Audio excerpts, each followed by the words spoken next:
contar algo que es lo que casi lo que me hizo conocerla a ella. En mi juventud, nosotros nos juntábamos con unos proyectos de escritores en Villa Allende, con quienes nos juntábamos en un taller, literalmente era un taller mecánico. Era un taller mecánico, porque el papá de uno de los chicos era mecánico, y para que no molestemos haciendo ruido a la noche, nos terminábamos yendo ahí y ahí producíamos algunos textos. Estos amigos míos tomaban taller con vos. Creo que en la biblioteca... En la Casa de la Cultura en Villa Allende. En la Casa de la Cultura de Villa Allende.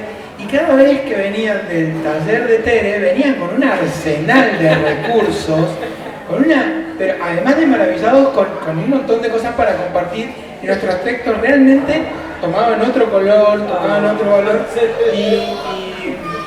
y ha sido la mentora de muchos de los proyectos literarios de esas reuniones. La Tere siempre estuvo entre nosotros de 1000 maneras diferentes. De esta manera, dando talleres en las Casas de las Culturas, que eran talleres bancados por la municipalidad. Sí, gratuitos. Sí. No eran talleres que había que pagar.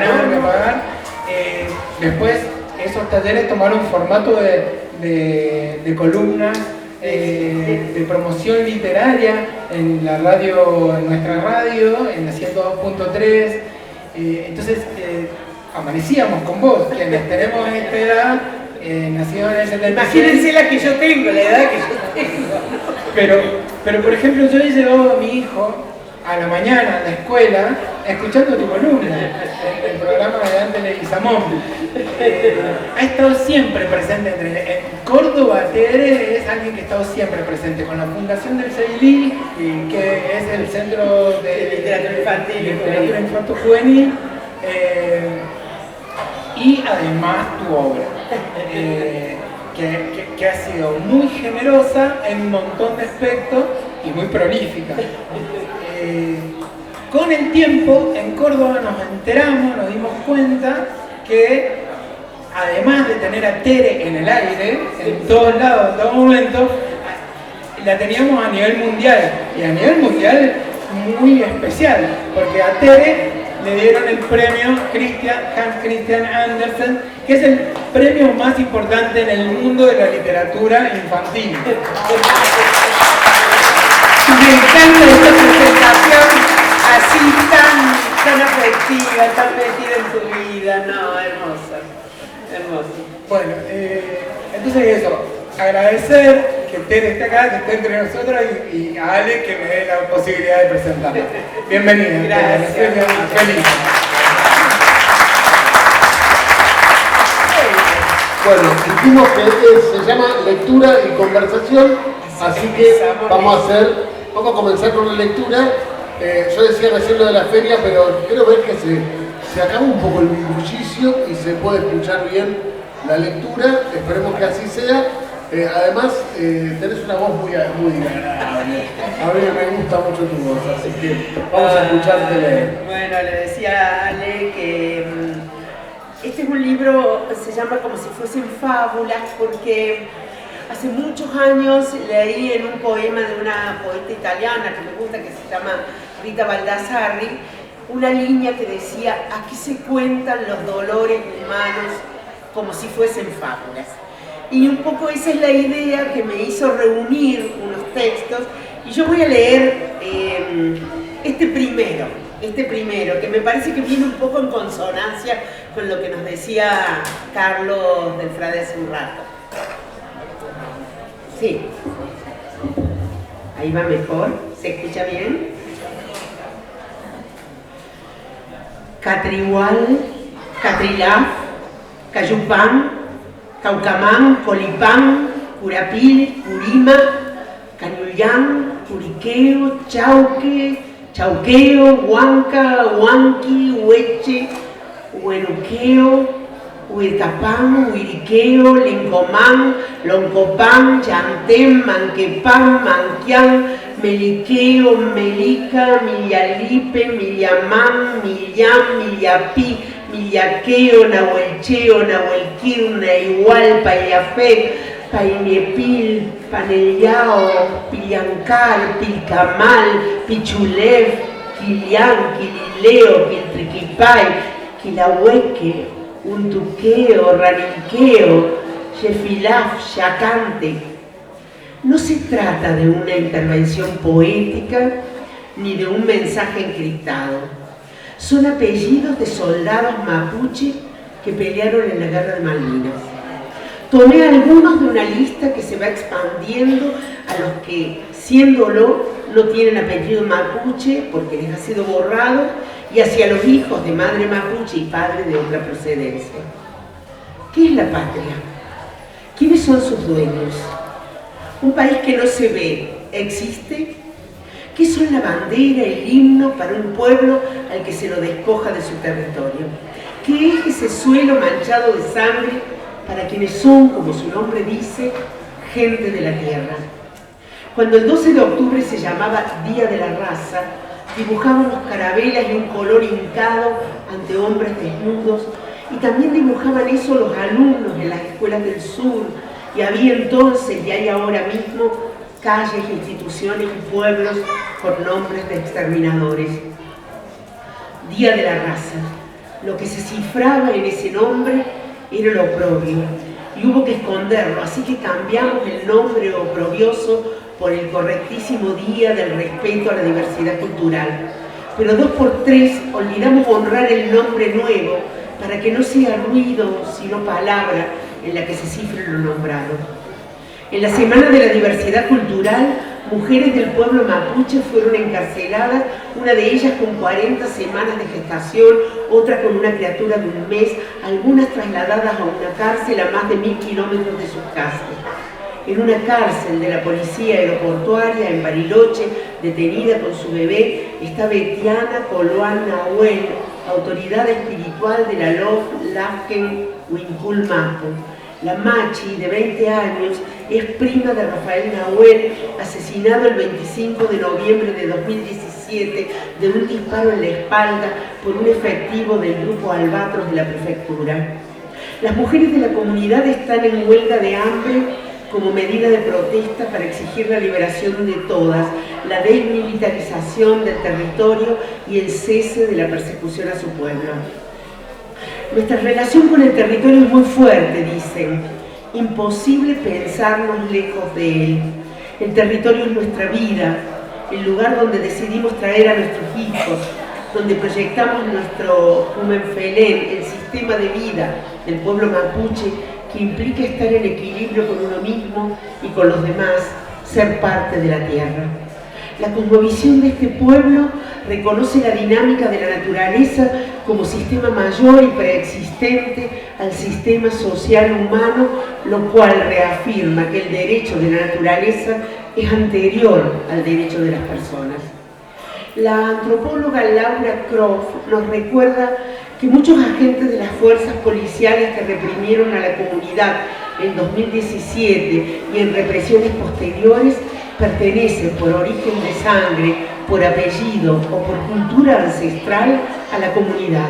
Y entonces ella se pregunta si esas personas pueden expresar lo que sienten, si pueden obrar según su identidad, si tienen posibilidad de reflexionar sobre aquello que los mandan a hacer, si pueden oponerse a reprimir a los suyos propios.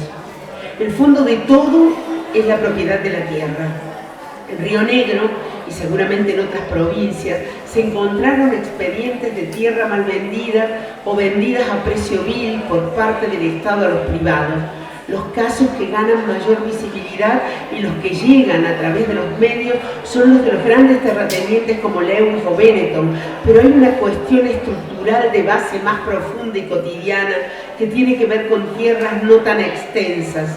Para lograr consolidar la tenencia de la tierra sobre campos pequeños, se privilegió a descendientes de inmigrantes europeos o sirio-libaneses por sobre el poblador indígena que las venía ocupando desde siempre. Se trata del apoderamiento de las tierras y los recursos, para lo cual es necesario el corrimiento, cuando no la aniquilación de las poblaciones originarias, porque el Estado argentino debe su consolidación territorial a la ocupación de tierras de los pueblos originarios, cuestión que se logró mediante un genocidio. Violencia encarnada en los cuerpos, convertidos en objetos de museo o en vidas destinadas a servidumbre. ¿Quién es patriota y quién es forastero en esta tierra? ¿Dónde se gesta la violencia?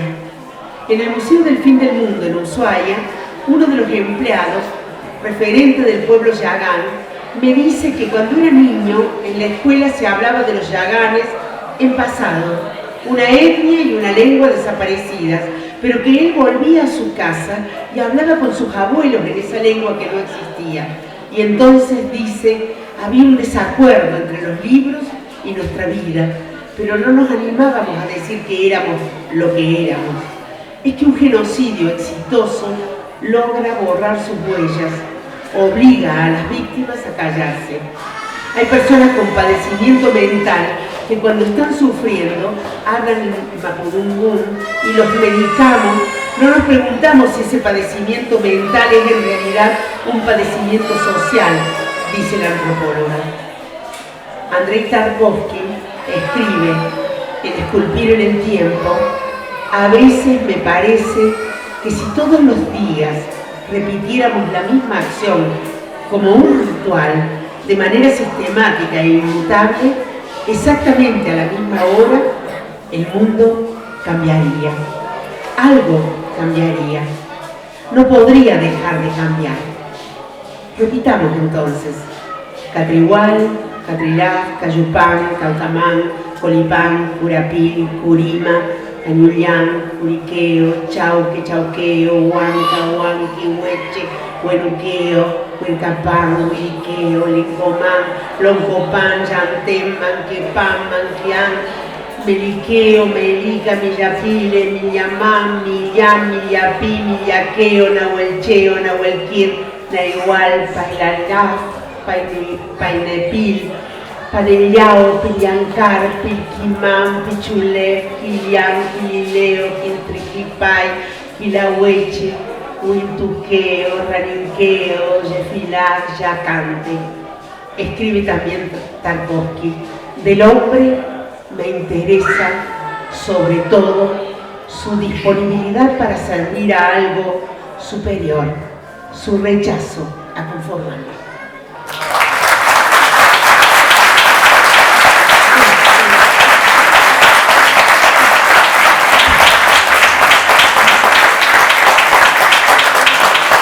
Bueno, la verdad es que me gusta mucho escucharte leer, así que después te voy a pedir que leas algo más. Poema de cierre.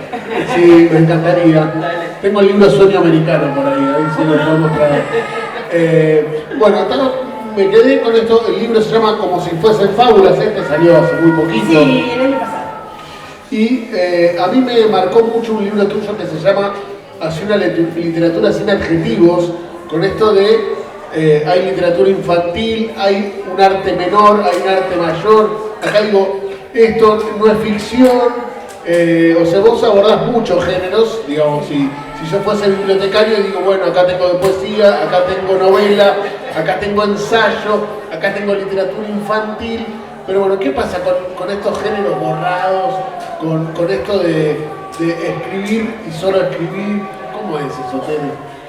Bueno, viste que los géneros tienen, digamos, tienen ciertas reglas internas, hay ciertas cosas que definen los géneros, pero también están para ser forzados esos límites. Entonces, bueno, hay cosas que, hay poemas que son relatos también, hay, bueno, en las novelas uno puede ingresar. En la novela se puede ingresar de todo, por ejemplo, lo postal, los textos de mail o las simulaciones de textos de mail, la información, la ficción. Bueno, a mí me gusta forzar y a mí me gusta como desafiarme a mí misma a ver si puedo hacer tal o cual cosa con la palabra. Por eso cuando me preguntan cómo definirme, yo digo escritora, porque a mí me parece que esa palabra más que poeta, más que escritora para niños, porque me parece que esa palabra reúne un poco todo lo que tenga que ver con la escritura. Lo que vos decís de ese libro, Hacia una literatura sin adjetivos, son conferencias que yo escribí ya hace bastantes años, pero que marcaron como un punto de inflexión en el campo de la literatura para niños, porque fue considerada durante mucho tiempo una literatura menor. Claro que todo lo que tiene que ver con los niños o con las mujeres han ocupado bordes. Hoy está cambiando eso, pero han ocupado como bordes, como que, por ejemplo, con otras dos mujeres, con Juana Luján y Carolina Rossi, nosotras coordinamos una colección de narradoras argentinas olvidadas.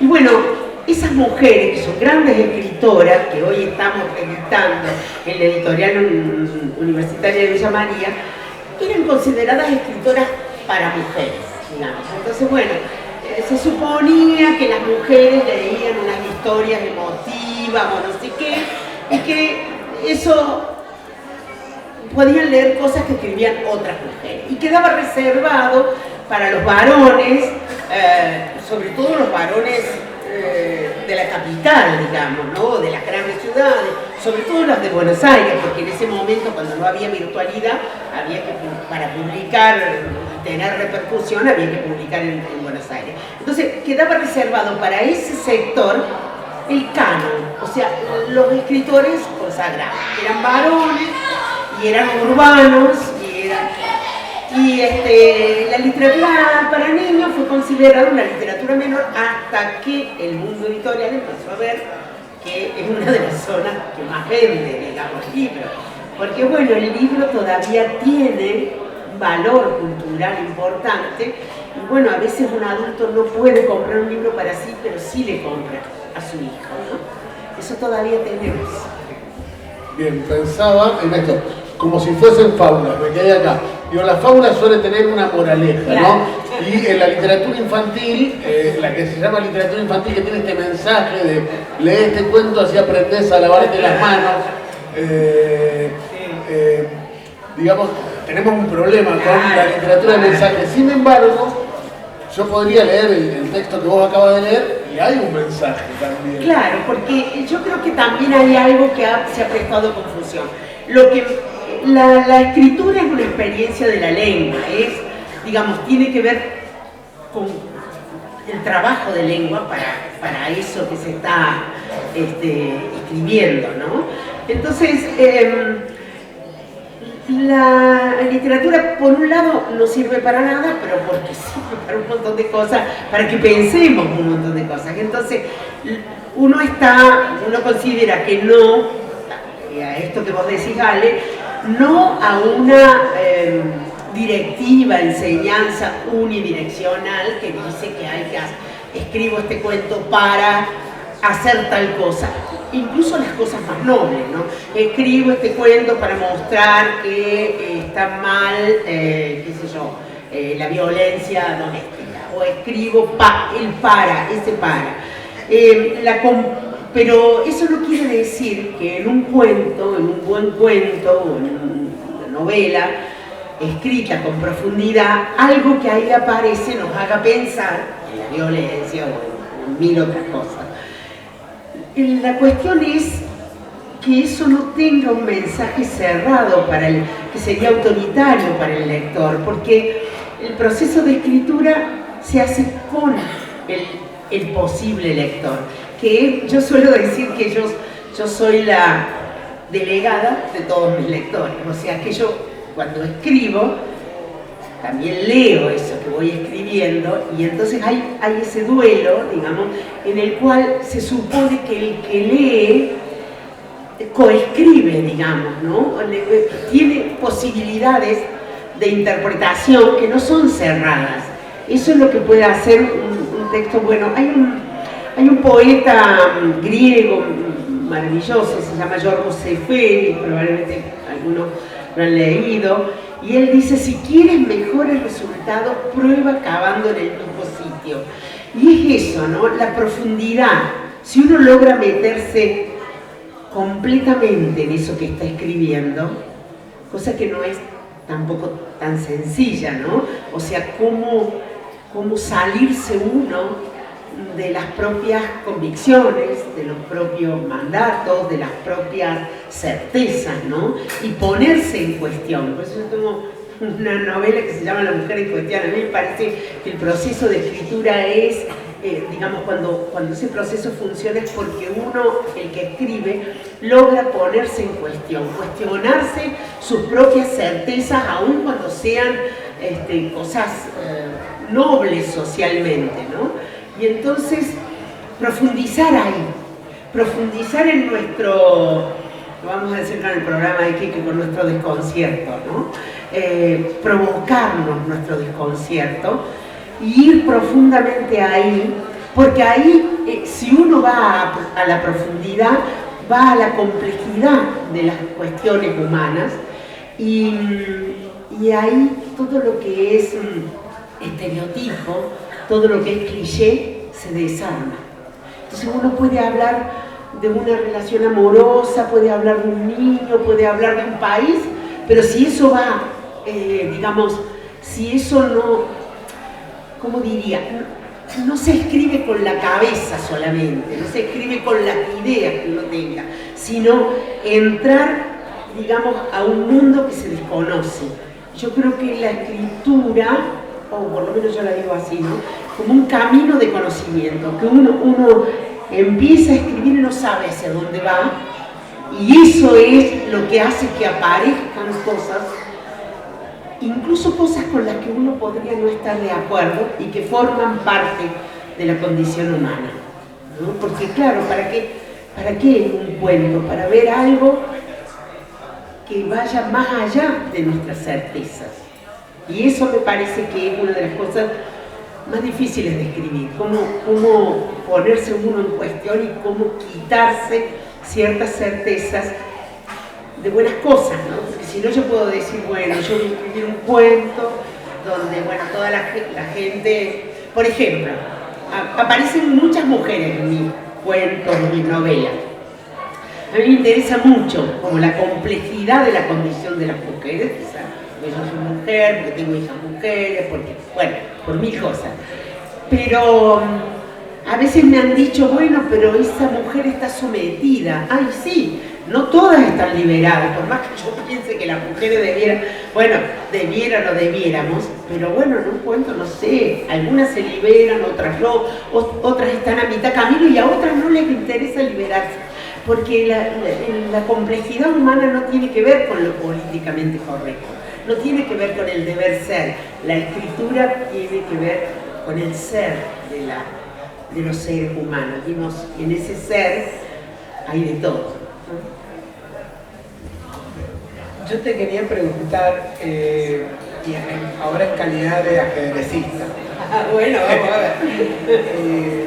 Tenemos un club de ajedrez y mañana va a haber un torneo de ajedrez acá. Y nos parece muy bello una feria del libro con ajedrez, nos parece muy hermoso.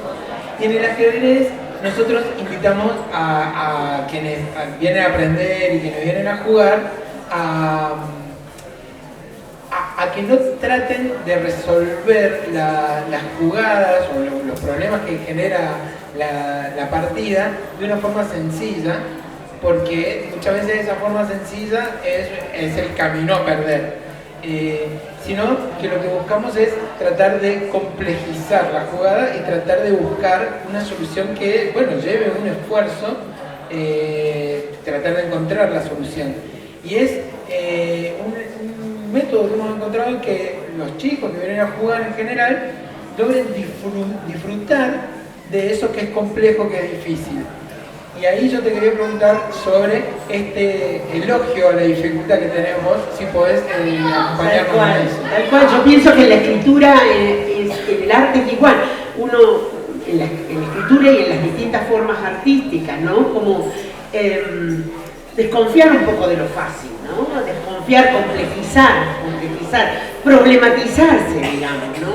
Y eso también en la lectura, porque, digamos, yo empecé a trabajar en la formación de lectores en el año 84, en la recuperación democrática, formé parte del CELILIJ, el Centro de Literatura Infantil y Juvenil, y nuestro propósito era llevar la literatura a la escuela, y como había habido una cuestión de muchos textos así instrumentales, ¿no? Un cuento para enseñar a lavarse las manos, a portarse bien o a lo que fuere, nuestro objetivo era llevar la literatura a la escuela. Entonces empezó a cundir, digamos, hubo una conferencia de Graciela Montes, una gran pensadora en este campo, que se llamaba El placer de leer, y el placer de leer, otra vuelta de tuerca, porque había como una moda, una forma que nosotros suscribíamos de que el espacio de lectura debía ser placentero. Pero ese placentero empezó a volverse cómodo, digamos, ¿no? Y ahí sí estamos en un problema. ¿Y en qué consiste el placer de leer? Muchas veces en la dificultad, a veces en la posibilidad de traspasar, de transitar un texto complejo y preguntarse sobre eso, ¿no? Por eso como que la dificultad, el detenernos, ahora que todo tiene que ver con la velocidad, la rapidez, ahora más aún que en esa época, ¿no? El tema de las redes, de la inteligencia artificial, la producción como fácil, sencilla. No, me parece que un espacio de resistencia, un modo de resistencia es sostenerse en la dificultad de un texto en la dificultad en el sentido de para poder pensar y repensar algo que alguien nos dice, y en los procesos de escritura en la posibilidad de profundizar en algo que en principio no habíamos visto en distintas capas, ¿no? Bueno, y ya que nos metimos en el tema de los lectores, vos que decís que sos la delegada. Todos los lectores. No, pero bueno, estamos en una escuela, acá hay maestras que están ahí devanándose los sesos, cómo hacer para que los chicos lean. Y yo pensaba esto, ¿cómo se construye un lector? O sea, una pregunta infinita, pero, digamos, pero vos que llevas varios años trabajando en esto, eso, la pregunta es ¿cómo se construye un lector? Claro, primero no hay una sola forma, pero estamos en una escuela y yo lo que quiero decir es justamente eso, ¿no? Que el mayor trabajo de la formación de lectores se hace en la escuela, porque claro, a la escuela vamos todos, por la escuela pasamos todos, bueno, por lo menos primario, primeros años del secundario, es de desear, sería obligatorio primario y secundario. Entonces, la escuela es un espacio en ese sentido igualitario, digamos, o lo más igualitario que tenemos en un mundo que es injusto y no igualitario, ¿no? Entonces, bueno, creo que no son cosas tan complejas las que hacen a la formación de un lector, pero sí que necesitan convicción y persistencia, que son buenos libros, y después me voy a detener un poco en cada cosa, un espacio-tiempo sostenido en el tiempo, un encuentro semanal, 2 encuentros semanales, pero a lo largo del tiempo, 1 año, 2 años, toda la escolaridad, si es posible. Y un maestra, coordinador, que tenga una profunda capacidad de escucha, de proposición y de escucha. Y ahí, bueno, podíamos pensar un poquito en cada una de estas 3 cosas, porque con eso yo creo que se puede formar lectores. Pero claro, los buenos libros, o los libros, estaríamos hablando de diversidad de libros, de diversidad de géneros, para que, bueno, tal vez unos entran por el cómic, otros por la poesía, otros por la narrativa, por el libro ilustrado, por las ilustraciones. Y para eso, bueno, los libros no siempre todo el mundo los puede comprar, entonces hubo programas en nuestro país, ahora están caídos, salvo en un par de provincias, 2 o 3 provincias, las compras estatales de libros para las escuelas, ¿no? Entonces, bueno, los libros llegan a la escuela y quien no tiene libros en su casa sí los puede acceder a esos libros de calidad, bien seleccionados y diversos en la escuela. Entonces, bueno, ahí entraríamos en la diversidad de libros y entraríamos en la presencia del Estado como gestor, constructor de lectores, formador de lectores. Luego, la persistencia en el tiempo, porque acá iría bien ese dicho que dice que una golondrina no hace verano. O sea, no es en la maratón de lectura una maratón de lectura al año, o por ejemplo, no, eso es una parte de un proyecto sostenido, ¿no? Nadie se hace lector con un encuentro ni con dos encuentros, es persistencia. Entonces lo ideal es que la institución tome la formación de lectores como proyecto, y si no, que la tome el maestro, el maestro de ese grado, y que la sostenga durante todo el año. Pero lo ideal es que los chicos puedan pasar de un curso a otro sosteniendo ese espacio de lectura. Yo en los lugares a donde he ido, porque bueno, la escuela, todo le pedimos a la escuela, ¿no? Todo le pedimos a los maestros, y más en estas épocas. Pero bueno, sostener un espacio de un bloque horario, que será un bloque de 2 horas de 45 minutos, una cosa así, en la semana, de lectura, solo de lectura y discusión o conversación acerca de lo que se ha leído, solo con eso, a lo largo del tiempo, eso construye lectores, ¿no? Y ese maestro o maestra coordinadora, que todo le pedimos, bueno, le pedimos también que sostenga ese espacio.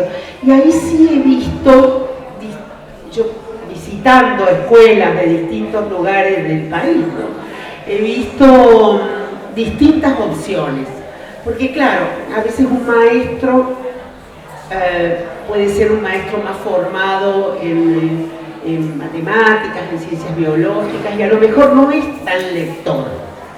Y bueno, no se le puede pedir tampoco todo. Entonces algunas instituciones eligen, y yo he visto que ha funcionado muy bien, eligen un docente que ama la lectura y que le interesa ya mucho, y ese lo sacan del aula y ese se convierte en el maestro lector de toda la escuela. Entonces los chicos pasan por ese maestro, entonces eso también facilita cuestiones, porque ese maestro se dedica solamente a eso, a buscar libros, a leerlos, a compartirlos y demás, y entonces eso puede ser muy interesante.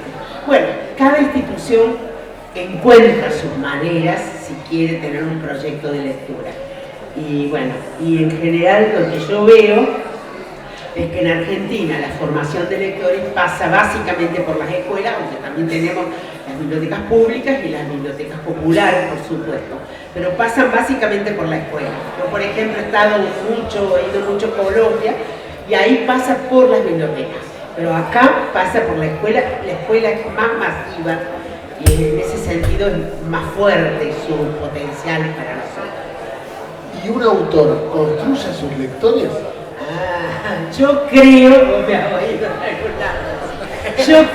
que todo escritor construye el lector que quiere para sí. En el mismo proceso de escritura, uno imagina un lector que sería el lector ideal que uno quisiera.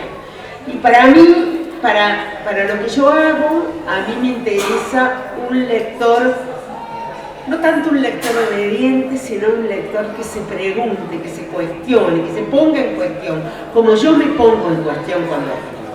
Entonces, aunque sea un lector pequeñito, ya desde pequeño, un lector que se pregunte cosas, que no encuentre el texto ser clausurado donde no pueda entrar, sino que encuentre en el proceso de lectura un texto con un cierto grado de ambigüedad, construido con un cierto grado de ambigüedad que le permita ingresar y, digamos, que pueda haber tal vez en un pequeño grupo opiniones distintas a eso que se ha leído, ¿no?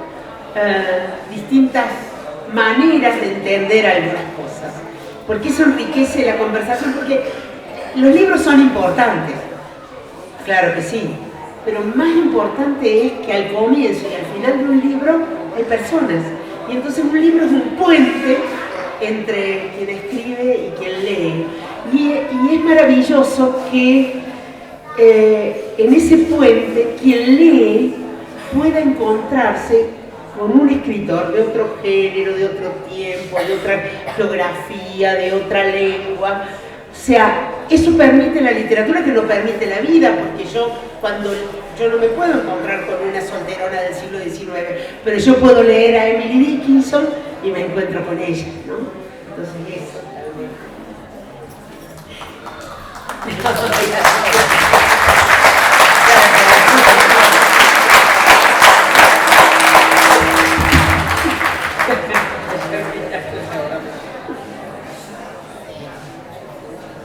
¿Cómo no? Vos preguntás. Y abrimos la ronda.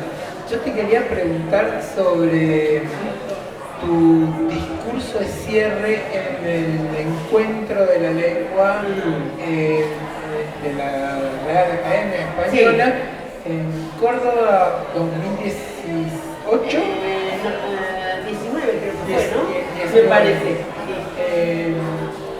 Que bueno, Ediciones de la Terraza hizo un libro muy bello. Solamente en ese puesto. Allá están, ¿a dónde están allá? La chica lo tiene, Ecos de la Lengua, en donde aparece tu discurso y además aparece un reportaje de Mauri Michelou y Barbie Couto sobre... Aprovecho para agradecerles, hacen cosas magníficas y ellos construyeron este libro con ese discurso y una cantidad de referencias y entrevistas y armaron un libro.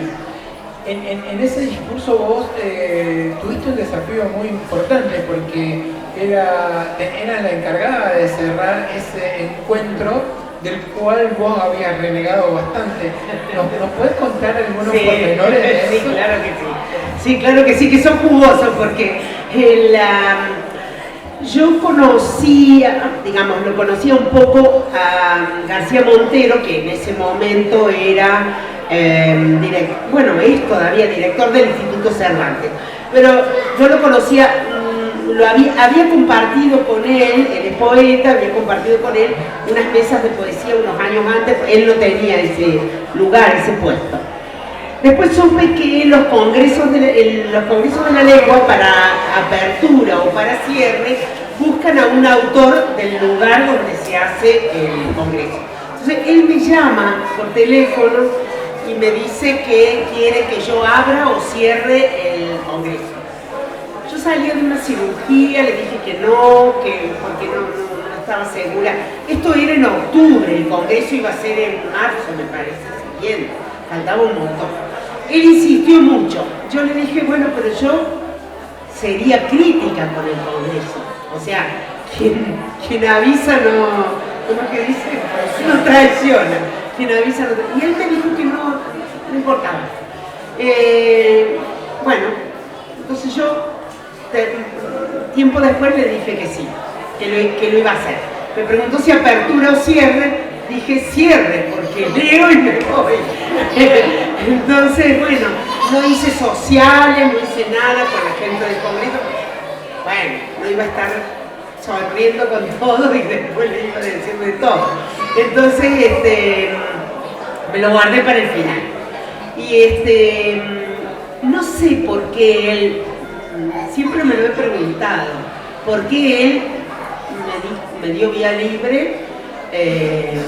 Yo creo que puede haber coincidido con alguna pelea interna es especulación mía pura, entre el Instituto Cervantes y la Academia de la Lengua, digamos, entre esas instituciones. Bueno, no sé, lo cierto es que yo preparé mi texto y no lo di a leer, no se los di a leer.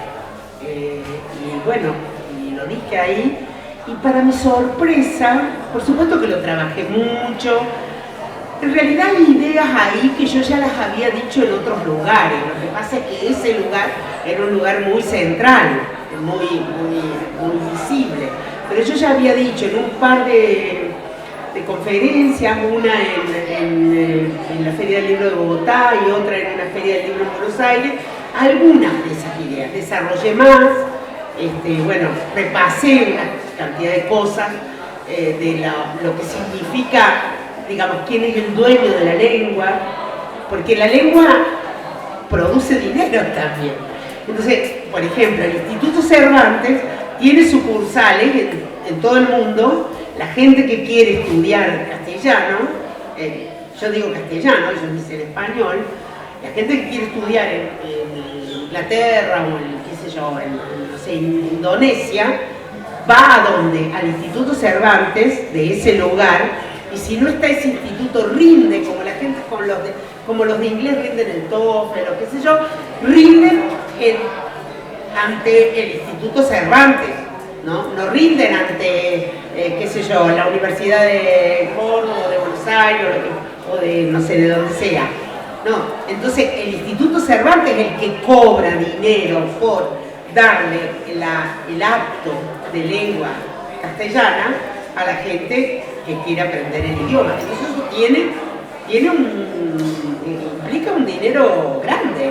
Y bueno, España, imagínense, es toda Latinoamérica y es España, es toda Latinoamérica, es una parte muy importante de Estados Unidos. El castellano es la segunda lengua de la cantidad de hablantes del mundo. Y eso económicamente está en manos de uno de los países que habla esta lengua. Entonces, eso por una parte. Eso en cuanto a beneficios de los españoles, digamos.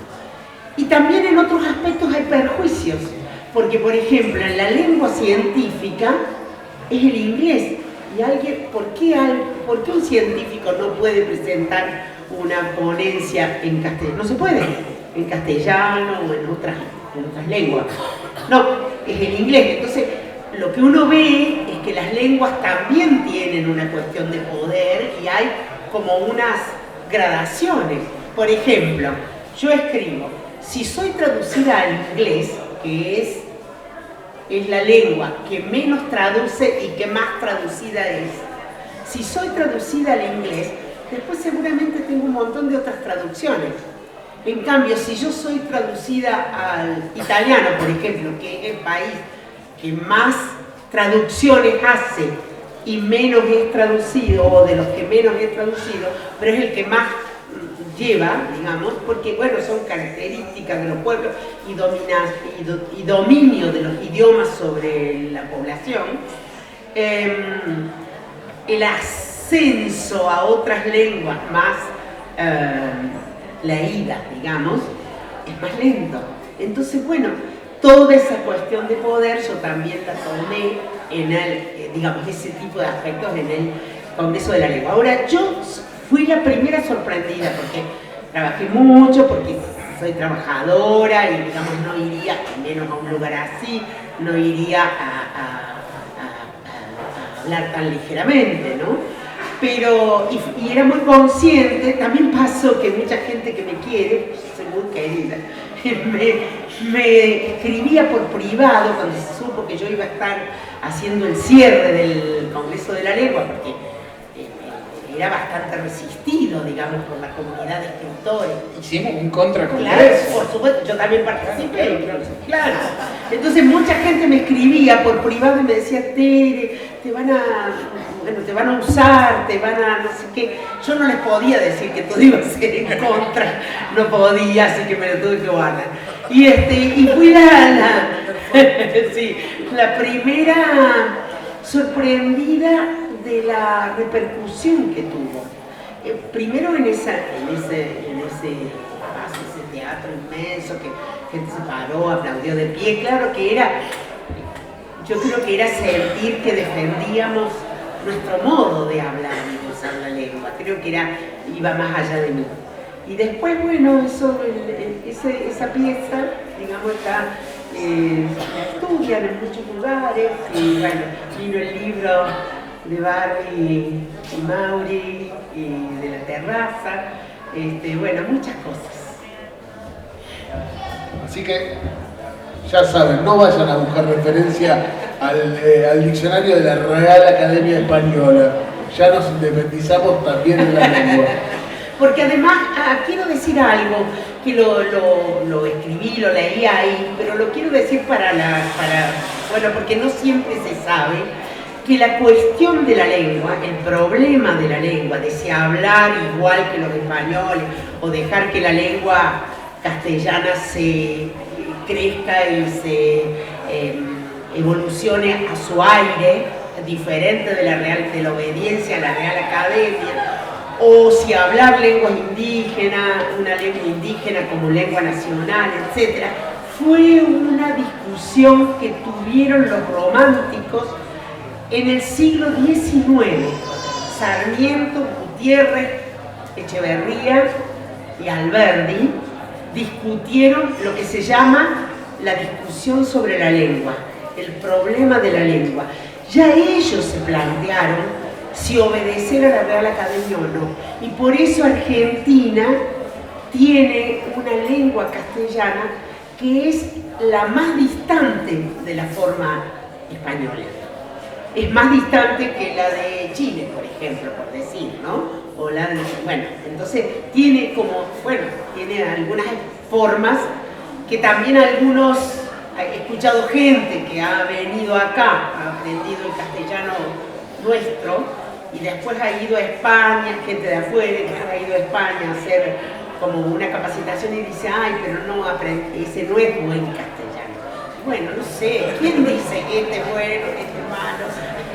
Bueno, la diversidad de lenguas, la diversidad de libros y la diversidad humana y la diversidad biológica.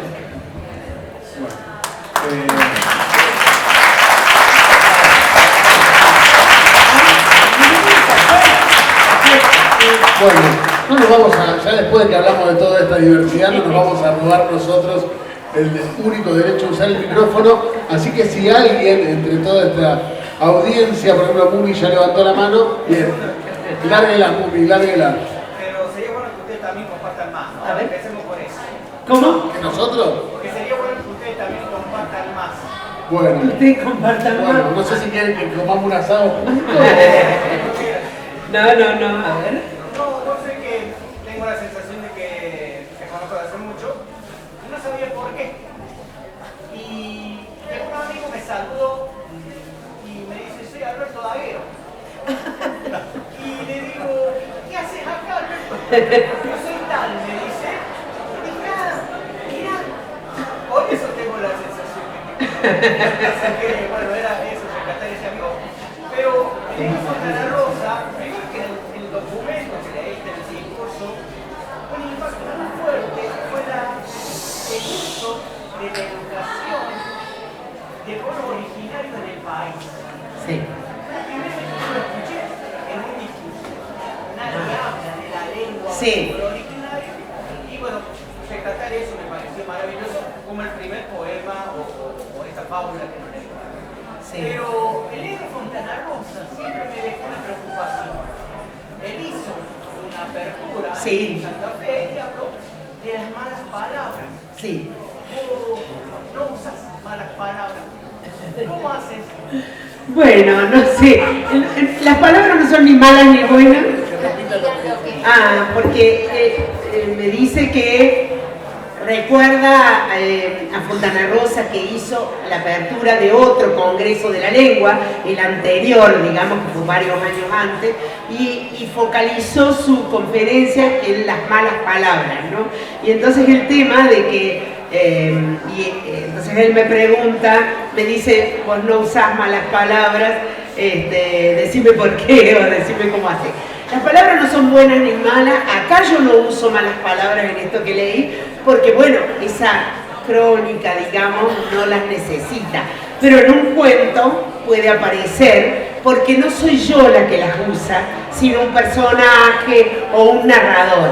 Porque las palabras, bueno, hay momentos donde, digamos, solamente cabe una palabra determinada que puede, no sé si llamarle malas palabras, sino palabras, bueno, como que no son políticamente correctas, por decir, en el uso cotidiano, uno no le diría, qué sé yo, a alguien, qué sé yo, por decir, llego a puta.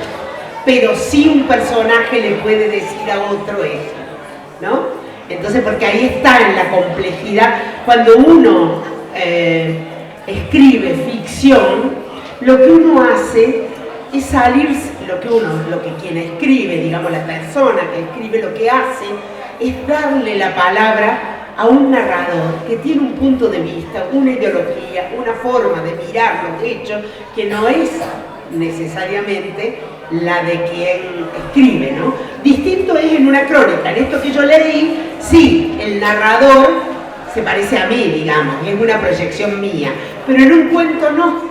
En un cuento yo le puedo dar la palabra a alguien que, digamos, que piensa de modo muy diferente al mío y que mira esos hechos de un modo muy diferente.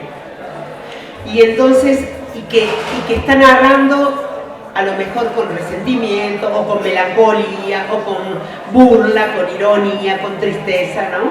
Entonces, ahí, hablando de los géneros, es muy distinta la ficción que la no ficción, que la crónica, ¿no? Por más que haya un trabajo de la lengua en las crónicas, como la que leí de los soldados mapuche,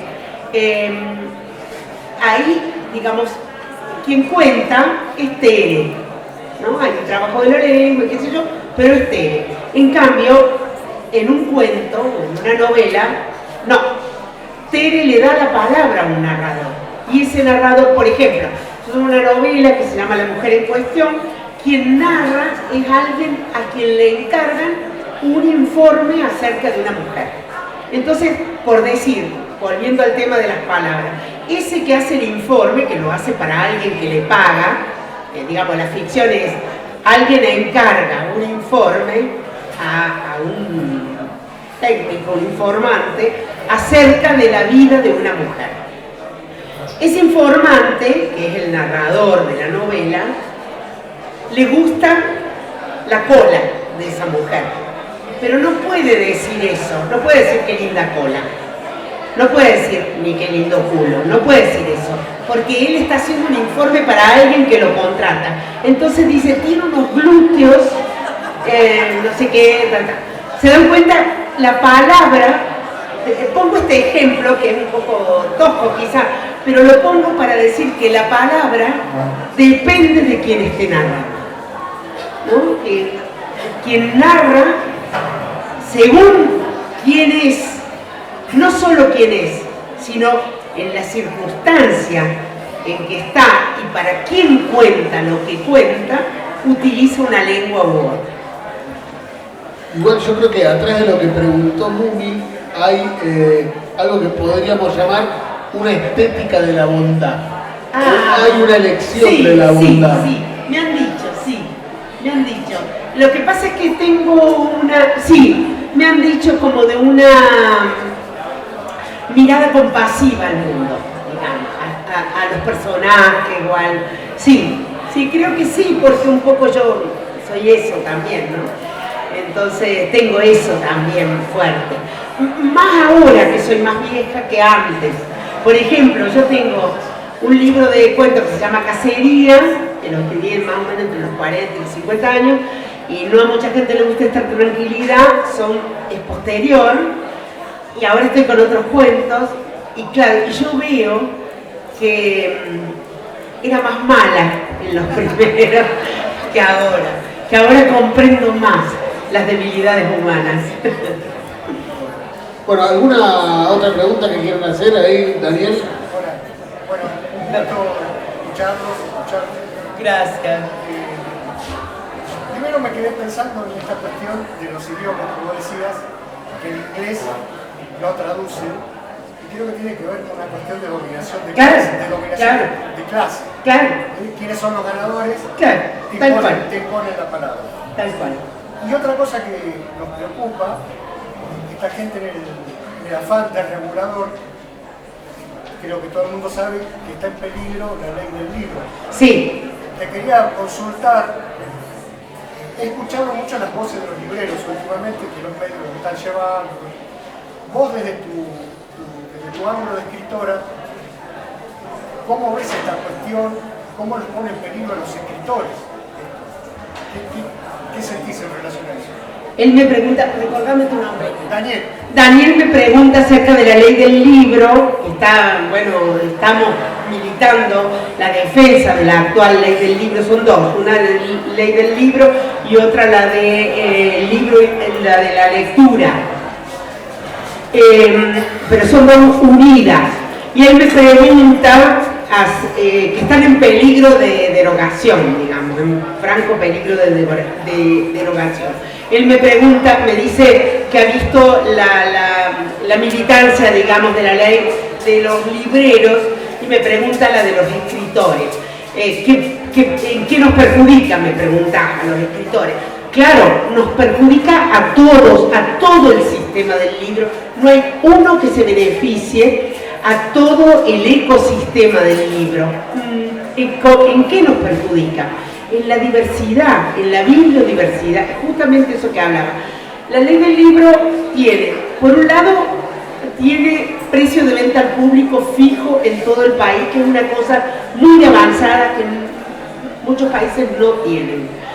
Y significa que acá en San Marcos el libro cuesta igual que en el Ateneo en Buenos Aires y que en Tierra del Fuego o lo que fuere.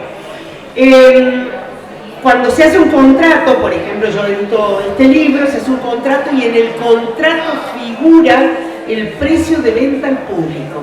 Y si cambia ese precio de venta al público, le tienen que consultar o le tienen que comunicar al autor, y si lo quieren bajar y mandar a mesa de saldo, tiene que autorizar el autor que el libro vaya a mesa de saldo. Cuando ustedes lo ven más barato que lo ven en mesa de saldo, es porque el libro, bueno, a lo mejor no se vendió lo suficiente y demás, pero el autor tiene que autorizar que vaya a la mesa de saldo. Todo eso es de la ley del libro. Si eso se corta, si el libro no tiene un precio de venta al público uniforme, ¿qué significa? Que las grandes cadenas, las librerías de los shopping, las cadenas, Argentina es un país que tiene mucha librería de libreros. No han podido las cadenas destruir la cantidad de librerías de libreros, que en otros países hay pocas librerías de libreros y son sobre todo cadenas. Las cadenas pueden bajar los precios muchísimo hasta que se funda la librería y después, bueno, lo suben. Pero además de eso, las cadenas distribuyen libros de gran tirada. Entonces, todas las editoriales chicas, bueno, digo, La Terraza, Limonero, qué sé yo, no sé, Comunicar, no sé, hay montones. En Córdoba hay más de 50 editoriales, entre ciudad y provincia, hay más de 50 editoriales. Esas editoriales no podrían ser distribuidas en cadena, porque editan 200 ejemplares, 500 ejemplares, 1000 ejemplares, no mucho más. Y esas cadenas mueven como cantidades, digamos. Entonces, ¿qué quedaría? Quedarían los libros tanque, que son libros construidos para la masa. Algunos son libros que se volvieron muy famosos, por decir, y se venden mucho. Pero otros son directamente construidos para la masividad, muchas veces ni siquiera por un autor, sino por un equipo, para, digamos, le llaman tanques. Y claro, bueno, entonces con eso muchos autores desaparecerían o desapareceríamos, la poesía, olvídate, etcétera, ¿no? Una cantidad de géneros menos masivos se perdería. Lo que pasa es que todo esto otra vez se relaciona con la política, ¿no? Porque nosotros creemos que leemos lo que queremos, pero incluso los muy lectores no leemos exclusivamente lo que queremos, porque lo que leemos está condicionado por las condiciones de un país, las políticas de traducción, a ver, les voy a decir otra cosa también, las políticas de edición, qué se edita en el momento en que nosotros estamos vivos, digamos. Hay autores a los que yo no accedo, porque bueno, si no se editan en mi lengua, ¿cómo? ¿No? El tema de traducciones, la ley del libro tiene que lo que se edita en Argentina, los traductores tienen que ser de acá.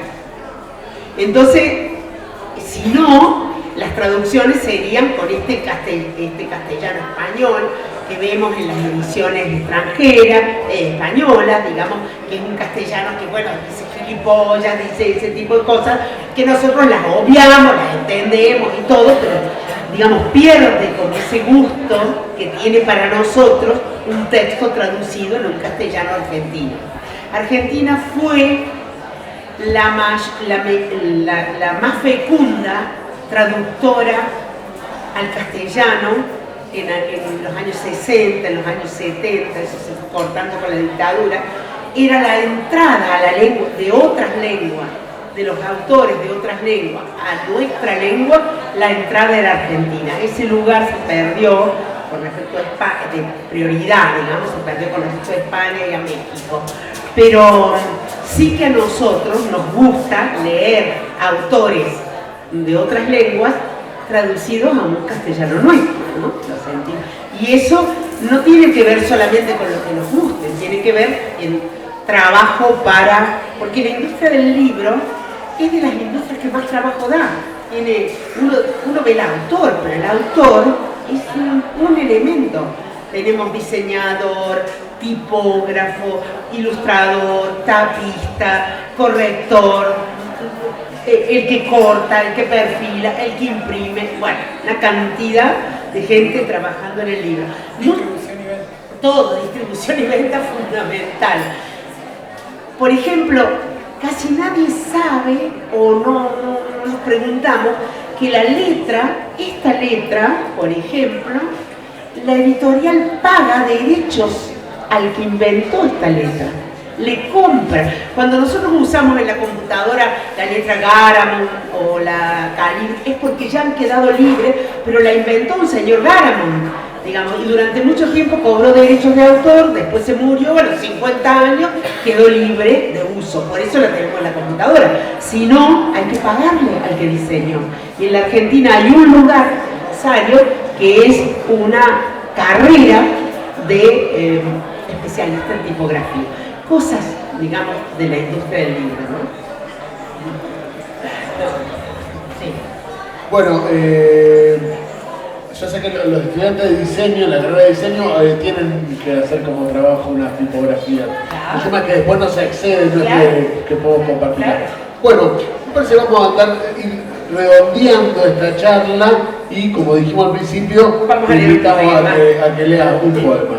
Yo pienso que podría leer, estaba pensando en que, en un poema,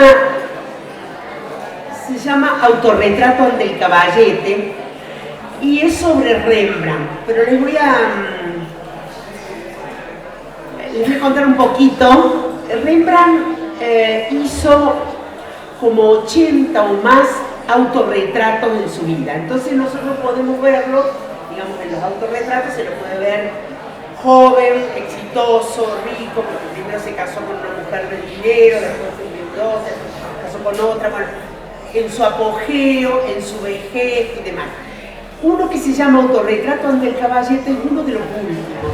Él había perdido ya a sus dos mujeres, primero una mujer, después a otra, Saskia la primera, Hendrik la segunda, y a todos los hijos que tuvo, que eran... El último era Titus, tuvo varios hijos y a todos murieron antes que él. Y le embargaron todo lo que tenía y en los documentos dice lo que tiene y lo que pueda llegar a salir de sus manos. O sea, lo que pueda llegar a pintar. Sin embargo, no pudo dejar de pintar, aunque lo que pintara. Y bueno, el poema este se llama Autorretrato ante el caballete y es lo que yo les quiero leer. Esto es lo que queda de un hombre que se muere. Un pincel y la mano agrietada que sostiene el pardo, el rojo, el amarillo. La mano que va, que se desvela desde el charco de luz hacia la tela. Lenta la pincelada oscura. El hijo del molinero tantea con ojos ciegos la espesura hasta dar con la luz. Este rostro ya estaba debajo de la tela, estaba y carcomía con su podredumbre el retrato del joven con gorguera. Bajo las arrugas y los ojos destenidos están los ojos arrogantes de otro tiempo, pero ni el otro ni este son grandes. A todos los ha herido esta luz. Ya nada es menos, hasta lo más miserable tiene su destello. No es la pieza oscura donde pinta, ni la pobreza que trajo la desnuda forma, ni la luz que cae sobre la gorra, ni el pelo desprolijo, ni la barba, tampoco el cuerpo vencido, ni el olor rancio del encierro. Son los ojos que no encuentran a Saskia, a Hendrik, al bien amado Tito. Los ojos que se han vuelto hacia un lugar de nada, hacia el vacío. Otros buscarán la nota pura, la imagen que persiste, la tersura, como buscan sus ojos en la tela. Es la mirada lo que abruma, lo que desvela. También yo percibo una palabra oscura en los retratos de Saskia, en la ternura de Hendrik, en la viva luz de Tito y el aire de bondad, la carnadura de un hombre que se deshizo. Gracias.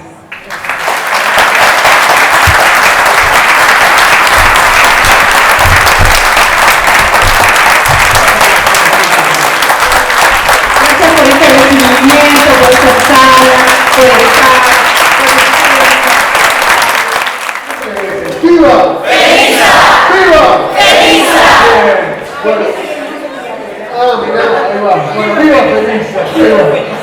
Bueno, quiero agradecer a Gabriel Piñeiro que ha estado filmando todo este material y que lo subirá a YouTube para que se esparza por el mundo.